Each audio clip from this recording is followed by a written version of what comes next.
اس case کی جو recent proceeding ہے وہ روٹین وائز 14 ڈیز کا فردر ریمانڈ جو تھا جوڈیشیل ایکسٹینڈ ہو گیا پٹیالہ جیل میں. اب وہ فردر 14 ڈیز کے اندر انہوں نے چلان جو ہے وہ اپنے کمپلیٹ کرنا ہے انویسٹیگیشن نے, اور یہاں فردر بھی ایکسٹینڈ ہو سکتا ہے فار سم ریزن. تو ابھی تک کی ریسنٹ ڈیولپمنٹ یہی ہے. اور اس کے علاوہ نظریاتی کونسل کا جو فیصلہ ہے اس پہ ہماری طرف سے بھی ان کو ہم نے چیلنج کر دیا ہے, اور اسلام آباد ہائی کورٹ میں بھی اس کو چیلنج کر دیا گیا ہے, اور اس کے لیے 3 نومبر کے لیے وہ فکس ہو گیا ہے. اس میں نوٹس ہو گئے ہیں NCCIA کو بھی اور نظریاتی کونسل کو بھی کہ کس کیپیسٹی میں انہوں نے یہ فیصلہ جو ہے وہ ایشو کیا ہے. اچھا ویسے طاہر صاحب یہ جو نظریاتی کونسل کا جو آیا ہے اوپینین آیا ہے, ظاہر ہے کہ ان کو ریچ آؤٹ کیا گیا ہے جو نیشنل NCCIA جو کہلاتی ہے, تو انہوں نے بیسیکلی اوپینین مانگا, انہوں نے اوپینین دے دیا ہے. تو اس کے اندر آپ سمجھتے ہیں کہ جوریسڈکشن سے باہر ہے یہ چیز بھی اوپینین دینا بھی؟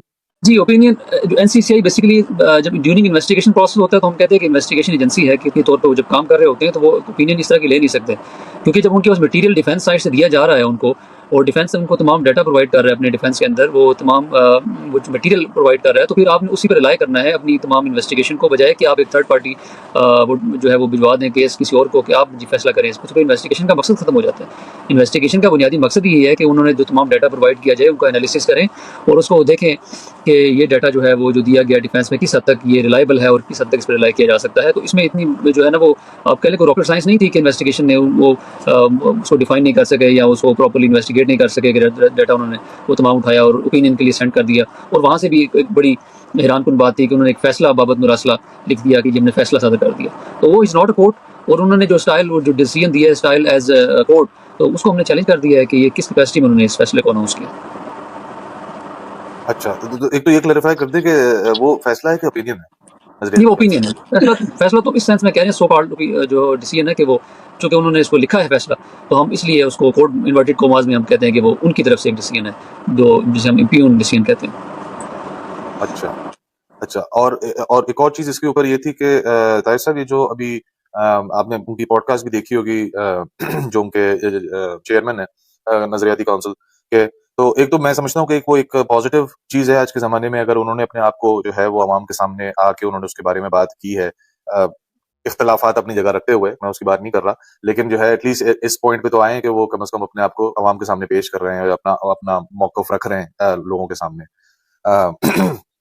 اس میں سے طاہر صاحب 2-3 چیزیں اس میں سے ہیں, تو میں بجائے اس کے کہ جو ہے وہ انہی چیزوں کے اوپر اگر میں ایک تو لوگوں کے لیے بات کر دوں کہ بھائی جو طاہر صاحب کے بارے میں سننا چاہتے ہیں, جو باتیں ابھی ریسنٹلی کافی جگہوں پہ پلیٹ فارم کیا گیا طاہر صاحب, آپ یوٹیوب پہ جائیں طاہر ایوبی صاحب آپ سرچ کریں اور وہاں پہ آپ ان کی وہ ساری باتیں سن سکتے ہیں. میں جس اینگل سے بات کرنا چاہ رہا تھا آپ سے, میں یہ پوچھنا چاہ رہا ہوں کہ سر ایک سوال ہے میرا کہ ہم اس وقت انجینئر محمد علی مرزا صاحب, ٹھیک ہے, بہت سارے لوگوں کے لیے وہ بہت سارے لوگوں کو ان سے نفرت بھی ہے لیکن بہت سارے لوگوں کو ان سے بہت محبت ہے اور بہت ان کی عزت کرتے ہیں, اور لوگوں کو ایز اے ایسٹ ان کو کنسیڈر کیا جاتا ہے, ٹھیک ہے.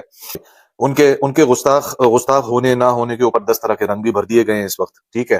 تو پوائنٹ یہ ہے, میرا سوال آپ سے یہ ہے کہ سر آپ کیا کر رہے ہیں ان کو باہر نکالنے کے لیے, اور گیون دا سچویشن ایک مس انڈرسٹینڈنگ کی بیس کے اوپر ایسے آدمی کو سزا نہ ہو جائے جو کہ پھانسی کی سزا ہے. تو آپ کا اس وقت جو ہے یہ کیا آپ اپنی دلیل اور اپنے اسکلز کے اوپر ہی خالی ریلائی کر رہے ہیں, اور اگر آپ کے اسکلز اور آپ کی دلیل رہ گئی تو ان کو پھانسی پہ چڑھا دیا جائے گا؟ مطلب آپ پریکٹیکلی اس وقت آپ کے دماغ میں کیا ہے, what are we doing to get him out؟ کسی حد تک میں چیزیں جو ہے نا وہ آپ کے ساتھ شیئر کر دیتا ہوں.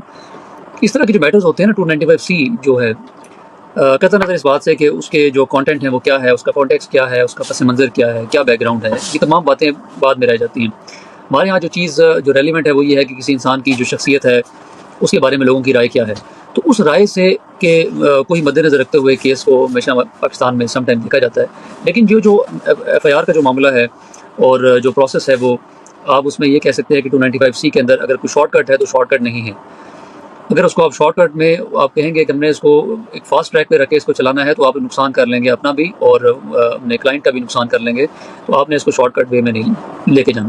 آپ نے اس کو تمام تر اپنا جو ڈیٹا ہے, جو تمام آپ کا ایویڈنس ہے, جب تک آپ اس کو فائنلائز نہیں کر لیتے اور آپ کسی بھی موومنٹ میں اگر لیگلی آپ اس کو پرسو کرتے ہیں تو آپ کو نقصان ہو سکتا ہے. لہٰذا جب تک ایویڈنس آپ کی کمپلیٹ نہیں ہو رہی تھی, جو کہ ہم نے ابھی کمپلیٹ کر لی ہیں تمام چیزیں, کچھ چیزیں جو ہے وہ پینڈنگ ہیں, وہ بھی انشاءاللہ ود ان 2 to 3 days وہ ہمارے اینڈ پہ کمپلیٹ ہو جائیں گی, تو پھر ہم اس کو آگے پرسو کریں گے. صاحب مجھے کریکٹ کیجیے گا اگر میں غلط ہوں اس کے اندر. دیکھیں جو پاکستان میں جو مذہبی اور دینی معاملات ہوتے ہیں وہ ایموشنز کے تھرو، ایموشنز کے ریلم سے آ رہے ہوتے ہیں، ایموشنل کے اینگل سے آ رہے ہوتے ہیں، ٹھیک ہے. جہاں پہ یہاں پہ بھی آپ کو پتہ ہے جو علماء کاؤنسل کا بھی جو بھی ابھی اوپینین وغیرہ ہے، اس کے اندر بھی جو دل دکھے ہیں لوگوں کے، ایک بڑی سبجیکٹو سی چیز ہے دل دکھنا کیا ہوتا ہے، ٹھیک ہے، بڑی سبجیکٹو سی چیز ہے. جب آپ کورٹ میں بھی جائیں گے تو یہ دل دکھنے والے جو نوشنز ہیں یا جو ایموشنل سائڈ کے جو نوشنز ہیں، اگر جج صاحب کے سامنے ڈپینڈ کرتا ہے کہ ان کے جو وہ ایموشنل نوشنز کو کس حساب سے کیٹر کر رہے ہیں، تو آپ کی کسی بھی لیول کی دلیل ہوگی، آپ بہترین سے بہترین کورٹ کیس بھی اگر آپ پٹ اپ کر دیں گے، لیکن اگر اس وقت جج یا جوری یا جو بھی وہاں پہ بیٹھے فیصلہ کر رہے ہیں، اگر ان کے سامنے وہ ایموشنل سائڈ کیٹر نہیں ہوئی، تو آپ کو پتہ ہے پھر کوئی فائدہ نہیں ہے وہ ساری اسکلز ادھر آرکسٹریٹ کرنے کا، رائٹ. میرا سوال آپ سے یہ ہے کہ سر آپ یہ مجھے بتائیے کہ جب یہ بات آپ کو بھی کلیئر ہے، بہت سارے لوگوں کو بھی کلیئر ہے کہ یہاں پہ ظاہر ہے کہ کوئی گستاخی کوئی اس طرح سے کوئی سینس نہیں بنتا. انجینئر صاحب اگر آپ کے اس وقت آپ کے سامنے اگر انجینئر صاحب کو رکھا جائے تو گستاخی کا سینس نہیں بنتا. آپ کو لگتا ہے کہ کوئی جو ہے وہ کلیریفیکیشن یا کوئی معافی ٹائپ کی کوئی چیز پٹ اپ کر کے اس پورے معاملے کو ڈیکمپریس کیا جا سکتا ہے؟ نہیں، 295C کے اندر ایسا معافی کا کوئی قانون موجود نہیں ہے کہ کوئی معافی مانگ لے اور کہ میں اس پہ رجوع کرتا ہوں یا معافی مانگ لیتا ہوں. تو وہ ہاں ایک حد تک ہو سکتا ہے کہ لوگوں کی ایموشنز ہیں جن کے اگر ادر سائڈ سے وہ کہہ سکتے ہیں کہ ٹھیک ہے جب انہوں نے معافی مانگ لی ہے، رجوع کر لیا ہے، تو پبلک میں ایک اوپینین ہو سکتی ہے، لیکن کورٹ میں ایسی کوئی چیز جو ہے وہ ایکسیپٹیبل نہیں ہے. تو یہ ایک سینیریوز جو ہے وہ رہا ہے ماضی میں بھی کہ جن علماء کرام پہ، مفتیان کرام پہ اس طرح کے ایلیگیشنز لگے ہیں اور کوئی ان سے سلپ آف ٹنگ کے تحت یا کسی بھی وجہ سے ایشوز جو کہتے ہیں کہ سینڈل ہوئے ہیں، تو انہوں نے رجوع کیا ہے اور ایک معافی نامہ ایک ریکارڈ کروایا ہے اپنا پبلک کے اندر کہ یہ ہم اس پہ رجوع کرتے ہیں، معافی مانگتے ہیں. تو وہ پبلک جب ان کو معاف کر دیتی ہے، ایک پبلک کا ایک پرسیپشن ہوتا ہے، تو وہ کیسز میں پھر آگے اس طرح سے پرسو نہیں کرتے. لیکن یہاں اس طرح کی کوئی سچویشن ہمارے سامنے نہیں آئی چونکہ very before launching of the FIR he was arrested and he was under the detention. تو پھر یہ سچویشن تو پاسبل ہی نہیں تھی اگر وہ کوئی جسٹیفیکیشن دیتے بھی ہیں اس حوالے سے کوئی بات بھی کرتے. تو یہ تو پاسبل نہیں ہوا. لیکن جہاں تک کورٹ کی بات ہے تو کورٹ میں ایک تو لا بھی نہیں ہے اس پہ اور نہ ہی کوئی چیز اپلیکیبل ہے. تو ایویڈنس پہ ہی یہ کیس کنکلوڈ ہوگا کہ آیا کہ یہ دیکھا جائے کہ اس طرح کی جو الفاظ ہیں وہ احانت رسول کی کیٹیگری میں آتے ہیں یا نہیں آتے.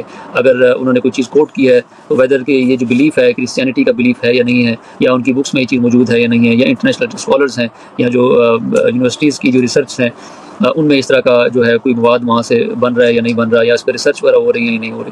تو یہ تمام چیزیں ریکارڈ کا حصہ ہیں. تو یہ جب ریکارڈ کے ساتھ جب پڑھی جائیں گی کورٹ کے دوران تو ڈیفینیٹلی کورٹ نے انہی پہ ریلائی کر کے ڈیسیژن دینا. تو وہاں ایموشنز والی بات نہیں ہے، لیکن کسی حد تک آپ یہ کہہ سکتے ہیں کہ پریشر ضرور ہوتا ہے.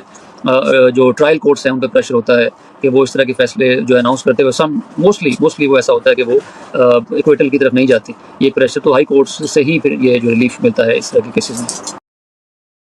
اچھا کیونکہ ظاہر ہے کہ آپ دیکھیں نا یہ جو کاؤنسل کو انوالو کرنے والا پورا جو سٹیپ ہے وہ کلیئرلی نظر آ رہا ہے کہ ظاہر ہے کہ اگر کورٹس کو تھوڑا سا ریلیف چاہیے، تھوڑا سا بریدنگ اسپیس چاہیے، تو وہ اپنے اگر فیصلے کو اگر فار ایگزامپل وہ سزا کی طرف جاتے ہیں تو وہ اپنے فیصلے کو بیک کر سکتے ہیں کہ بھائی یہ جو ہماری اسلامی کاؤنسل ہے اس کا بھی یہ ہے، ہمارا فیصلہ بھی یہ ہے، ایوری تھنگ از الائنڈ. اب بھلے جو بھی بیک لیش آتا ہے وہ سیکورٹی ادارے ہیں وہ اس کو ہینڈل کریں. تو میرا پوائنٹ یہ کہنے کا کہ آپ بالکل صحیح کہہ رہے ہیں کہ جی ثبوت کے اوپر ہوگا، سب کچھ ہوگا، لیکن اگر اور میں معافی اس کی بات نہیں کر رہا کہ وہ اس بات کی معافی مانگے، میں نے جو وہ اس بات کی معافی مانگے کہ بھائی میرے الفاظ ڈفرینٹ ہو سکتے تھے اور آگے سے میں خیال رکھوں گا ان چیزوں کا، ان لائنز کے اوپر. اور ایک رحم کی اپیل جس کو کہا جا سکتا ہے، کیونکہ دیکھیں نا ایک مس انڈرسٹینڈنگ کے اندر ایک انجینئر صاحب کے اسٹیچر کا لیول کا آدمی اگر جو ہے وہ ضائع ہو جائے ایک مس انڈرسٹینڈنگ کی بیس کے اوپر، تو it's gonna be a big loss. میرا بس پوائنٹ یہ ہے کہنے کا.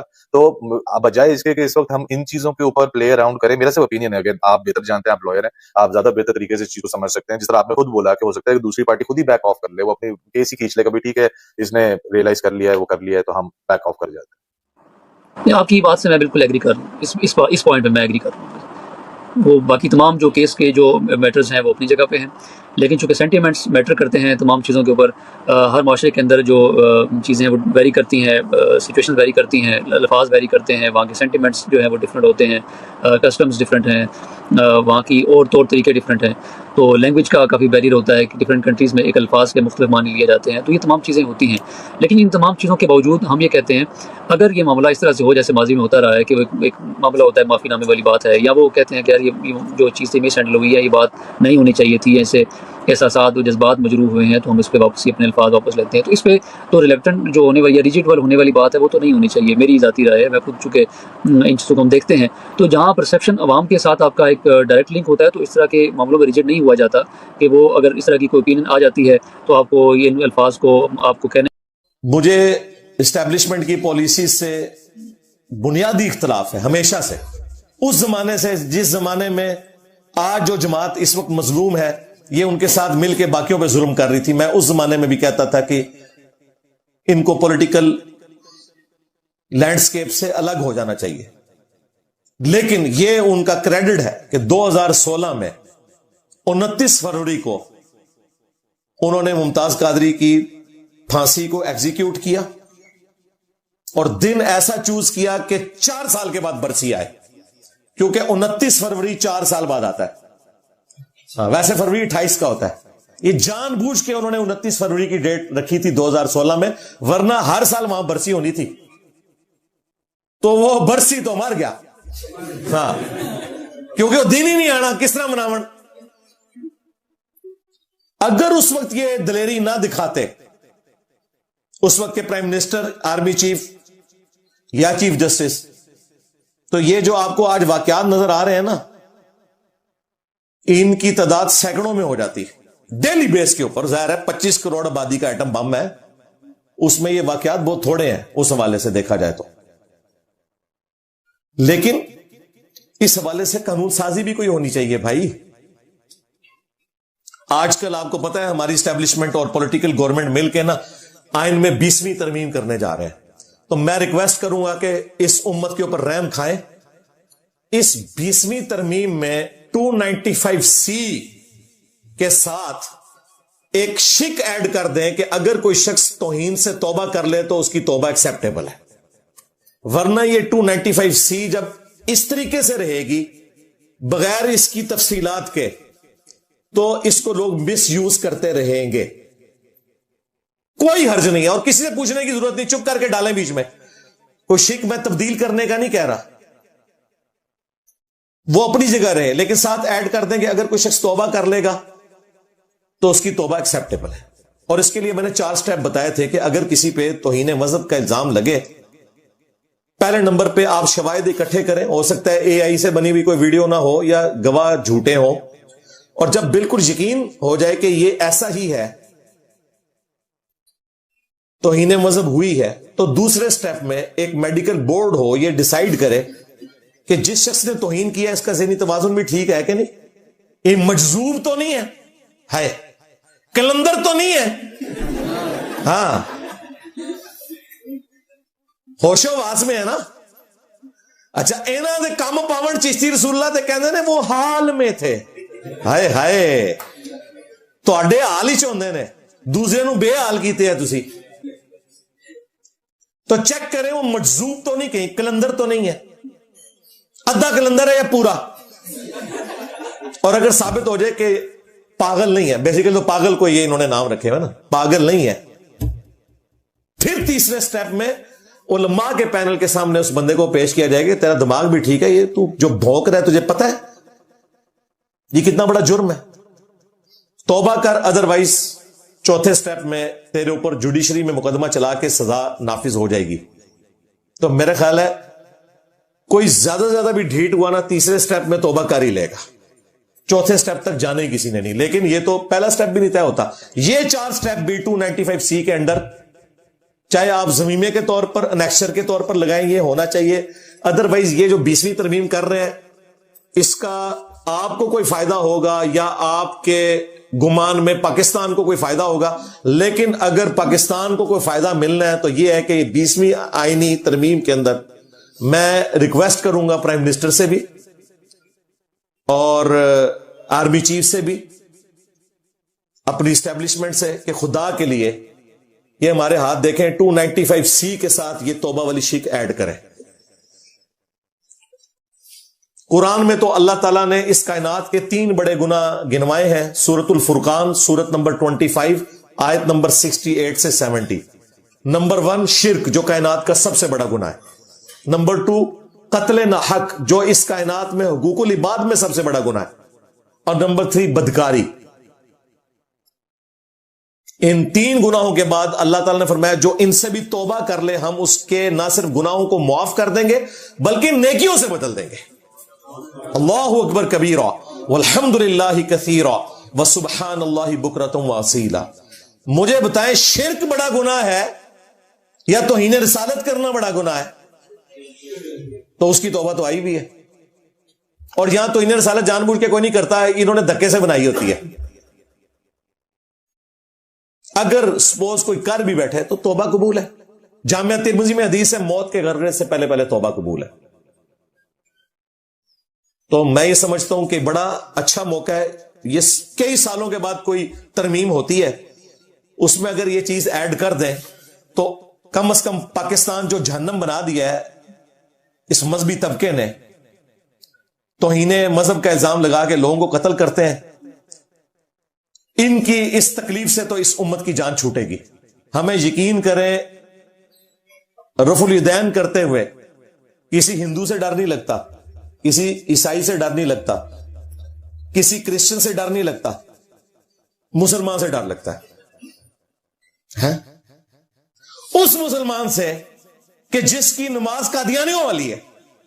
ہاں جی, حنفی بریلوی, حنفی دیوبندی, حنفی قادیانی بغیر رفع الیدین کے نماز پڑھتے ہیں کیونکہ وہ حنفی ہیں. ہم رفع الیدین سے نماز پڑھتے ہیں کیونکہ ہم محمدی ہیں صلی اللہ علیہ وآلہ وسلم. ہم اس طریقے پہ نماز پڑھ رہے ہیں جو بخاری مسلم میں لکھا ہوا ہے, اور تم اس طریقے پہ نماز پڑھ رہے ہو جو قادیانیوں والا طریقہ ہے. اور اس سے بڑی بات تمہارے لیے کہ تمہارے عبد القادر جیلانی جن کے نام کے اوپر تم 11ویں کھاتے ہو, غوث پاک کا دھوبی, ہاں یہ اشرف تھانوی دیوبندی نے بھی لکھا ہے, اور اس کے جو ابا جان جو تھے روحانی طور پہ امداد اللہ مہاجر مکی جو بریلویوں کے بھی روحانی ابا ہیں, انہوں نے بھی لکھا ہے. تو غوث پاک نے نماز کا طریقہ غنیت الطالبین میں وہی لکھا ہے جو بخاری مسلم میں رفع الیدین والا. تم غوث پاک کے نام پہ 11ویں کھاتے ہو, نماز اس طریقے پہ پڑھ رہے ہو جو قادیانیوں والا طریقہ ہے. لو سامو. تو ان مولویوں سے ہماری جان چھڑائیں خدا کے لیے, جو عذاب بن کے مسلط ہوئے میں, اور اب یہ آگ دیکھیں ان کے گھروں تک پہنچ گئی ہے. اس وقت مفتی طارق مسعود صاحب حفظہ اللہ تعالی, اللہ تعالیٰ ان کے لیے آسانیاں فرمائے, جس تکلیف سے گزر رہے ہیں نا, اس تکلیف کا احساس انہیں پہلے نہیں تھا, اب ان کے گھر تک آگ پہنچی ہے. ان سے سبقت لسانی کی وجہ سے, سلپ آف ٹنگ کی وجہ سے انتہائی گستاخانہ الفاظ منہ سے نکل گئے. گستاخی نہیں کی, گستاخانہ الفاظ نکل گئے, اور ظاہر ہے جب نکلے ہیں تو وہ گستاخانہ ہے. اس کو تو ہم یہ نہیں کہہ سکتے جس طرح وہ ابھی تک باطل تعویلات کر رہے ہیں کہ یہ میری غلطی ہے, گستاخی نہیں ہے. بھائی گستاخی تو ہے, چھوڑے ہی کچھ نہیں تم نے بھائی. نہ اللہ کو چھوڑا, نہ رسول کو چھوڑا, نہ صحابہ کو چھوڑا, نہ قرآن کو چھوڑا. تو میں کیا ضرورت تھی اتنے بڑا فلاسفر بننے کی.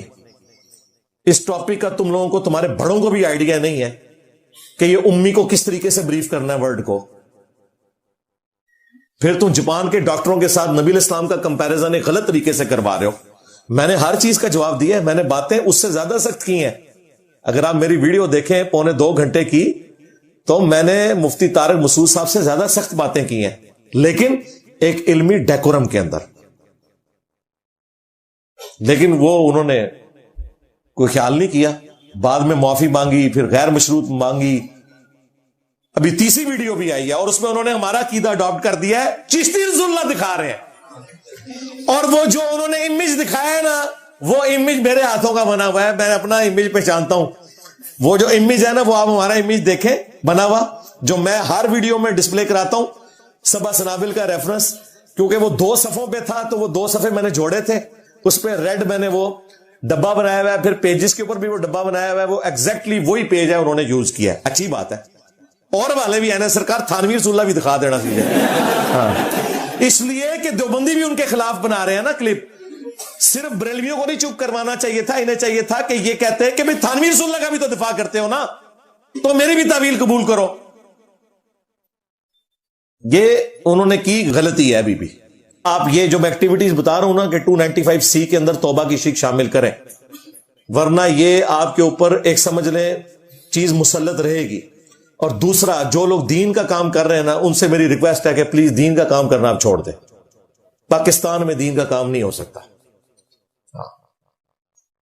اس میں زیادہ سے زیادہ یہ ہے کہ آپ آیت اور حدیث کسی کو بتا دیں, مائک پہ آ کے, کیمرے پہ آ کے آپ نے کوئی بات کرنی نہیں, اور یہ دیکھیں آپ کو کس طرح یہ کوبرا سانپ کاٹ جائے گا. یہ پوڈ کاسٹ کے مائک جو ہیں یہ کوبرا سانپ ہے, اور کوبرا سانپ وہ ہے کہ شیر جو جنگل کا بادشاہ ہے نا, اس کے سامنے بھی کوبرا سانپ آ جائے. آپ نیشنل جغرافی پہ ویڈیوز دیکھیں, کتنا سمجھدار ہے, وہ بھی دم دما کے سائڈ پہ ہو جاتا ہے. انہوں نے بھی نسل در نسل سیکھا ہے. یہ ہے تو اتنا سا, لیکن اگر اس نے ڈس لیا تو 40 منٹ کے اندر میری موت ہو جائے گی. اسے تو اینٹی وینم بھی کسی نے نہیں لگانا. تو یہ پوڈ کاسٹ کے مائک وہ کوبرا سانپ ہے. یہ اگر آپ کو ڈس لیں گے نا تو آپ پھر پلانٹ ارتھ سے باہر ہی جائیں گے. یہ تو انہیں مذہب کا الزام لگے تو کیا ہے, مطلب دنیا سے تو گئے نا. اس لیے یہ جو چیزیں آپ لوگ کیمرے پہ بیٹھ کے کوئی علمیت جھاڑ رہے ہوتے ہیں نا, تو اس کو 2 دفعہ 3 دفعہ سن لیا کریں کہ آپ کیا ارشادات عالیہ ارشاد فرما رہے ہیں. ویسے تو پاکستان تو اب اس قابل نہیں کہ یہاں بیٹھ کے کوئی تبلیغ کرے, سیدھی سی بات ہے. میرا معاملہ میں تو کیا, میں چلتی پھرتی 302 سیدھی جی گل ہے. ہاں, ہم نے تو فیصلہ کیا ہوا ہے کہ چن چن کے کوئی بابا ان کا نہیں چھوڑنا. جس نے رسول اللہ کے ساتھ غداری کی ہے صلی اللہ علیہ وسلم, بالکل اسے اپنے علمی نیزے کی نوک پہ میں نے لینا ہے, چاہے کوئی پرانا ہے چاہے کوئی نواں ہے یا آنے والا ہے. نہ بالکل جس نے کام ڈالا ہے نہیں چھوڑیں گے اللہ کے فضل سے انشاءاللہ. تو مجھے بڑی خوشی ہوئی, مفتی طارق مسعود صاحب نے چشتی رسول اللہ والا واقعہ ڈسکس کیا. وہ ٹاپکس جن کے اوپر یہ ہمیں ٹونٹ کیا کرتے تھے, آج وہی ٹاپک ان کے کام آ رہے ہیں, دیکھ لیں. اور مجھے یہ بہت پہلے پتا تھا. میں 2009 میں جب دعوت و تبلیغ کا کام میں نے سٹارٹ کیا تو مجھے اندازہ ہو گیا کہ یہ میرے اوپر توہین مذہب کا الزام لگائیں گے. میں نے اسی زمانے میں اندھادھند پیروی کا انجام لکھا. دیکھیں میں اس وقت سے مسلسل, پھر 2012 میں انڈیا اور پاکستان کے بزرگوں کے 19 گستاخانہ عبارات کا تحقیقی جائزہ مسئلہ 71B, مسلسل میں نے دیکھا یہ اس زخم کو کبھی ٹھیک نہیں ہونے دیا. چشتی رسول اللہ کو کھرچتا رہا ہوں, جیسے ہی ٹھیک ہونے لگتا ہے پھر کھرچ دیتا ہوں. اب کینسر بن گیا اللہ کے فضل.